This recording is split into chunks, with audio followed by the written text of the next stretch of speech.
Hey everybody, Mark Builds It here. Today I want to talk about hot wallets. In the last video we talked about custodial wallets like having an account at Coinbase or crypto.com. Those wallets are technically hot wallets, but since you don't own the keys, they're more like a bank account than a hot wallet. And those accounts in those exchanges don't really allow you to do anything outside of the exchange. So I'm going to say that they aren't actually hot wallets. They're just, custodial wallets. They don't count. A hot wallet is actually one that allows you to own your keys, and it allows you to interact with decentralized apps out on several different blockchains. And when I say decentralized apps, I'm just saying anything that uses your wallet, your public key, to perform transactions. So when you perform a transaction on a blockchain, you have your public key and your private key. And when you have a hot wallet, that private key is stored inside the hot wallet.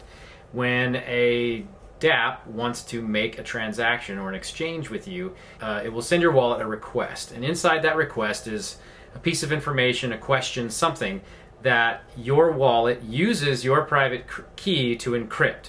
And the only thing that can decrypt that message is your public key. So the dApp sends a message, your wallet encrypts it, sends it back to the dApp. The dApp uses your public key to decode it, and if the answer that comes back is correct, then that is signed as a valid transaction from your wallet.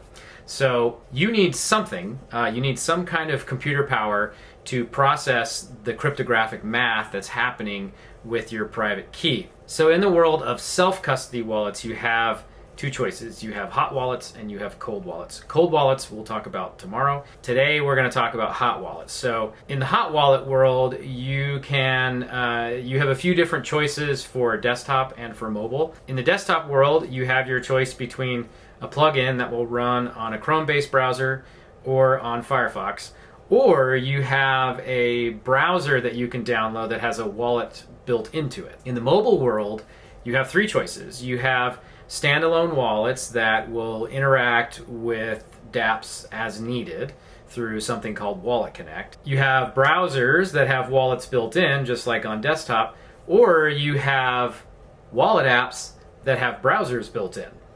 And you can tell where the emphasis is on the user experience based on how those mobile applications are set up. So let's go over the most popular wallet app out there, and that's MetaMask.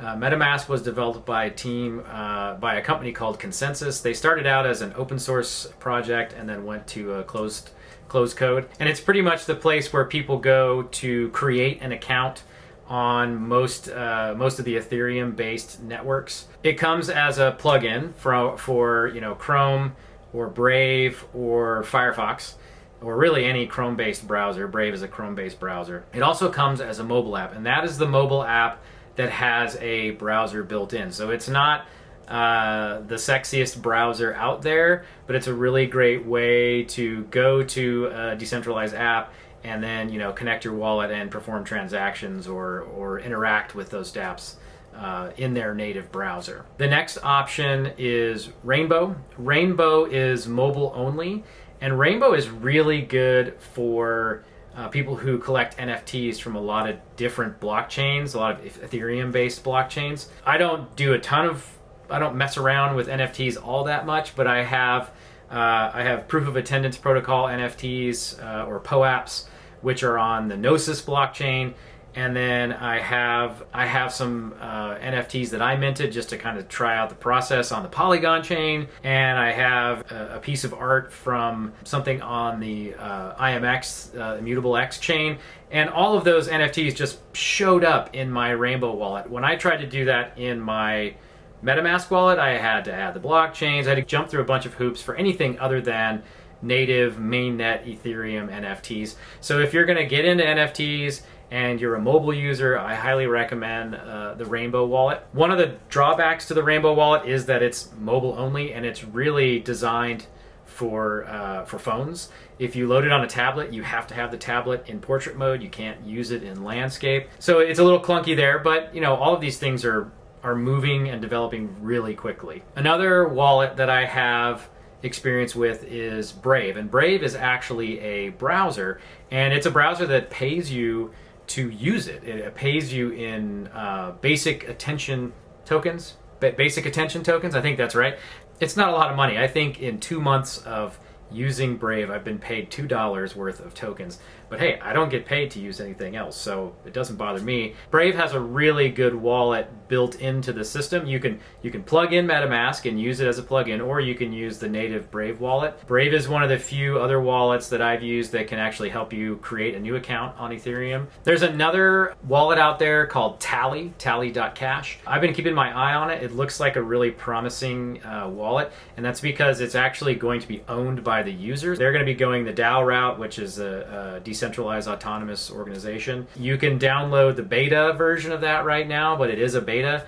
So unless you're just using it to kind of play around and try out the features and test the product, I don't know that I would do a lot of complicated crypto stuff on it. And then Coinbase and Crypto.com both have custodial wallets now, and this kind of muddies the waters. You might feel like you're in the safe confines of the Coinbase walled garden or the crypto walled garden, but you're on the network when you are using those wallets. So if you make a mistake, if you send funds to the wrong address, there is nothing that those companies can do to help you. And another thing to be aware of is anytime you're performing a transaction inside of a custodial wallet, you are working on chain. So you are going to have to pay gas fees to get the transactions to go through. And if you're on the main net on Ethereum, you're going to pay a lot of gas.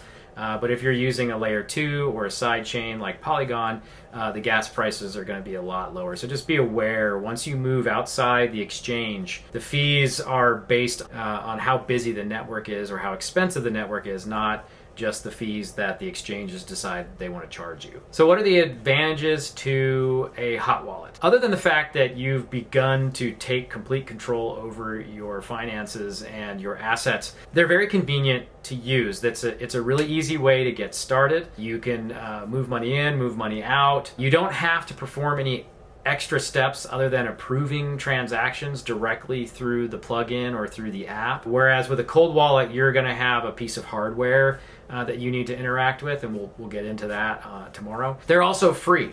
The apps are downloadable for free. There's nothing else to buy in order to use the wallet.